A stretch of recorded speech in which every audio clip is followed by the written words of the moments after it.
जीवन हमें एक मौका देता है, इसलिए जब भी सही कॉलेज चुनने का समय आए तो सिर्फ मंगलायतन यूनिवर्सिटी आपके बेहतरीन भविष्य और सर्वांगीण विकास के लिए। अमेरिका में राष्ट्रपति बनने के बाद से डोनाल्ड ट्रंप ने कई बड़े फैसले लिए हैं। इस बार ट्रंप के निशाने पर कोलंबिया है।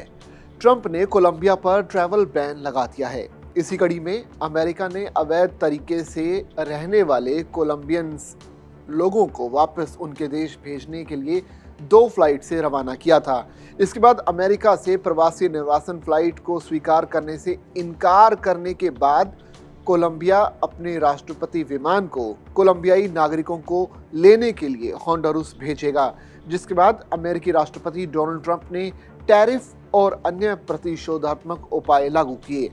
राष्ट्रपति कार्यालय के एक बयान में रविवार को कहा गया है कि कोलंबिया के जो राष्ट्रपति हैं गुस्तावो पेट्रो ने देश में निर्वासित किए गए कोलंबियाई नागरिकों की सम्मानजनक वापसी की सुविधा के लिए राष्ट्रपति विमान की व्यवस्था की है।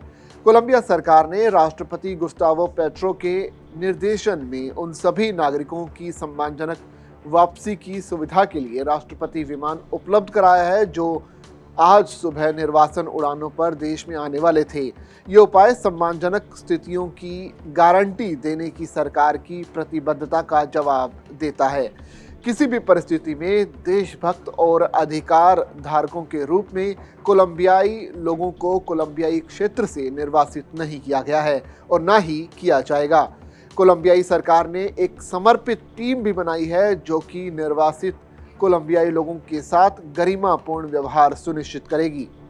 इसके अलावा सरकार ने प्रवासन पर एकीकृत कमांड पोस्ट यानी PFU बुलाई है, जिसमें रक्षा मंत्रालय, पीपल्स कार्यालय, चांसलर कार्यालय और गणराज्य के राष्ट्रपति पद के प्रतिनिधि भी शामिल होंगे। इस निकाय का उद्देश्य प्रोटोकॉल स्थापित करना है और समीक्षा करना है कि जो निर्वासित कोलंबियाई लोगों के साथ सम्मानजनक व्यवहार सुनिश्चित करता है, ये गारंटी देता है कि प्रक्रियाएं मानवाधिकारों और प्रत्येक व्यक्ति की अखंडता का सम्मान करती हैं। यानी एक लंबी धमकी के बाद अब कोलंबिया ने यू टर्न लेते हुए ये फैसला किया है कि जो अमेरिका से निर्वासित लोग कोलंबिया में वापस आ रहे हैं उन्हें वापस लेने के लिए अब कोलंबिया तैयार हो गया है। जबकि इससे पहले अमेरिका ने 2 फ्लाइट्स के जरिए कोलंबिया में कुछ लोगों को भेजा था। उस उड़ानों को कोलंबिया में उड़ने की इजाज़त नहीं दी गई। राष्ट्रपति पेट्रो ने कहा था कि ऐसे अमेरिका द्वारा भेजे गए लोगों को हम स्वीकार नहीं करेंगे, लेकिन अब टैरिफ लगाने के बाद जो हेकड़ी है कहीं ना कहीं कोलंबिया की कम हुई है।